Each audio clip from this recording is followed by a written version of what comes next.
અમારા નિકુંજભાઈ કે ભાઈ વાડીએ ઓરો બનાવો છો અને અમે તો રીંગણા ને મટેટા ને મરચા ને ટમેટા ને બધું લઈને નીકળી ગયા અને કોથમી ને જો તમે સુધારી છો ભાઈ વાડીની મોજ.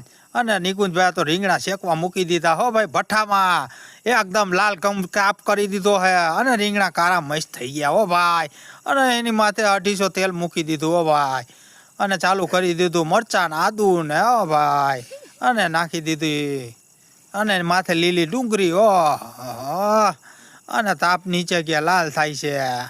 નિમક એડ કર્યું હો ભાઈ બાપુએ તો અને લાલ લાલ ટમેટા હો ભાઈ 4.5 કિલો નાખી દીધા ટમેટા અને પછી તો બાપુ માંડ્યા હલાવા અને ભાઈ નિકુંજભાઈ માંડ્યા કારા રીંગણા ધોરા કરવા અને પછી નીચે તાપ ને ઉપર લાલ ચટણી ને લાલ ઈંગોરા જેવો ઓરો હો ભાઈ વાડીનો ઓરો ઓરો ઓરો. હા તમે કલર તો જોવો ને એમાં નાખ્યું કોથમી 8.5 કિલો તો કોથમી નાખી દીધી. ઓહો ભાઈ ભાઈ ભાઈ આ એટલો બધો ઓરો ખાઈ જાય કોણ. તમે ગિરનારી ઓરો છે હો ભાઈ તમે જોઈ શકો છો ને 7.5 કિલો તો ટમેટા કાપ્યા અને ડુંગળી અને 28 બાજરાના રોટલા હો ભાઈ ભાઈ ભાઈ અને સાથે 2 મણ તો પાપ